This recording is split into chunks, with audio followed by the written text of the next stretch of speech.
Assalamualaikum warahmatullahi wabarakatuh.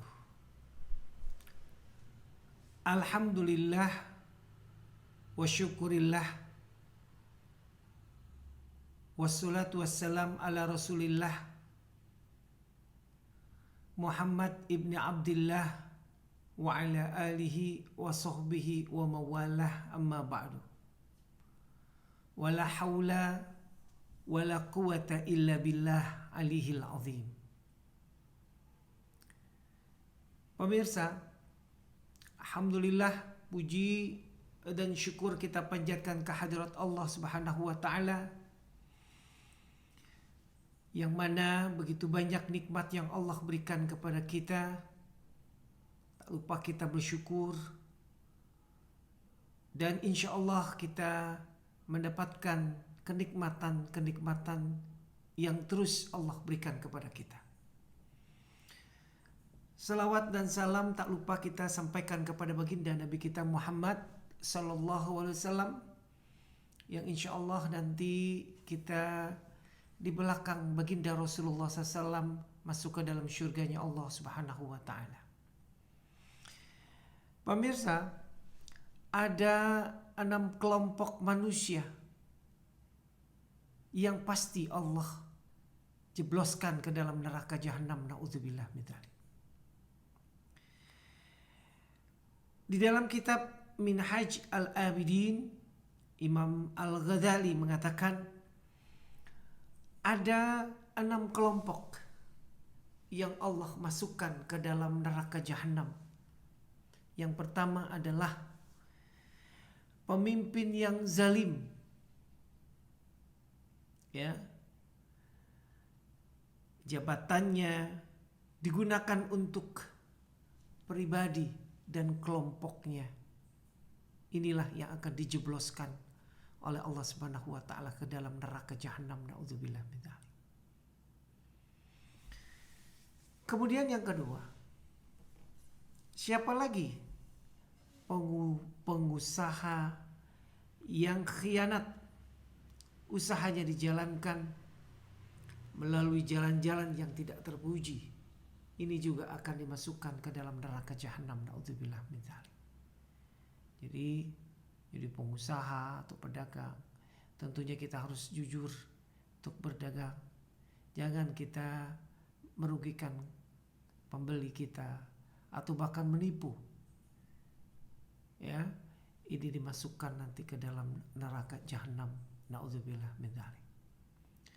Kemudian yang ketiga, yaitu pengusaha kecil yang sombong. Pengusaha kecil ini memiliki kesombongan yang tinggi, ingin selalu diistimewakan dari orang lain. Ini juga akan dimasukkan ke dalam neraka. Jadi tentunya kita perlu bersikap dan bersifat rendah hati, ya. Jadi pengusaha kecil gak boleh kita sombong. Jadi apa adanya saja, apa yang kita lakukan semampu kita, insya Allah Allah akan menolong kita, ya. Jangan sampai sombong. Kalau sombong dijebloskan ke dalam neraka jahanam, naudzubillah. Kemudian apa lagi? Yang keempat, fanatisme golongan. Orang yang fanatik terhadap sebuah golongan sampai-sampai dia menduakan Allah, menggampangkan Allah, dia mementingkan golongannya. Lupa Allah itu maha segala-galanya, ya. Jadi kita jangan sampailah seperti ini, karena Allah Subhanahu wa taala tidak menyukai orang yang seperti ini. Kemudian yang kelima, orang awam yang bodoh, yang gak pernah belajar, gak pernah menuntut ilmu, itu juga akan dijebloskan ke dalam neraka jahanam. Oleh karenanya, marilah kita belajar menuntut ilmu, karena ilmu itu harus dituntut, kata Nabi, al ilmu bitta'allum, ilmu itu harus dituntut. Kita menuntut ilmu dengan penuh keikhlasan, penuh kesabaran. Meskipun kita sudah lanjut usia, kita tuntut ilmu agama misalnya, kita datang ke pengajian, majelis taklim, itu adalah upaya kita. Yang tadinya tidak tahu menjadi tahu, yang tadi orang awam bodoh bisa menjadi pintar, mengerti. Jadi kita tidak hanya mengambil begitu saja tanpa mengetahui dasar hukumnya, tapi kita minimal belajarlah dengan apa yang diharapkan. Untuk bisa mengerti, memahami dari ilmu itu kita harus belajar. Makanya ini kita takutkan orang yang bodoh tetapi dia tidak mau menuntut ilmu, Allah akan jebloskan ke dalam neraka jahanam. Naudzubillah min dzalik. Kemudian yang berikutnya, yang terakhir adalah ulama yang berhati dengki, syirik dan kotor. Seringkali dia menggunakan ilmu mereka untuk kepentingan sendiri dan golongan.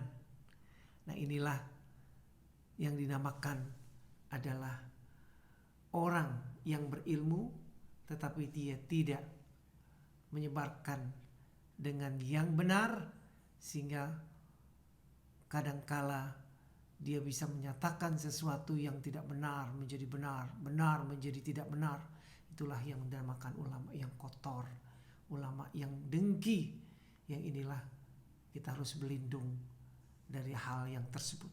Mudah-mudahan insya Allah kita selalu terjaga, kita selalu dalam perlindungan Allah Subhanahu wa Ta'ala, dan tentunya kita nanti mendapatkan perlindungan ini, dilindungi dengan pemimpin-pemimpin yang hebat, pemimpin-pemimpin yang mengayomi masyarakatnya, pengusaha-pengusaha yang jujur, pedagang-pedagang yang jujur. Inilah yang kita harapkan di sekeliling kita. Orang-orang yang bodoh belajar ilmu, menuntut ilmu, datang ke pengajian, datang ke majelis ilmu. Insya Allah kita mendengarkan kalamullah, hadis baginda Rasul. Insya Allah itu mendapat pahala dari Allah Subhanahu wa Ta'ala. Mudah-mudahan kita bisa terjaga dari hal ini dan kita bisa mendapat perlindungan dari Allah Subhanahu wa Ta'ala. Demikianlah harapan kami, mudah-mudahan insyaallah banyak manfaatnya. Billahi taufiq wal hidayah. Wassalamualaikum warahmatullahi wabarakatuh.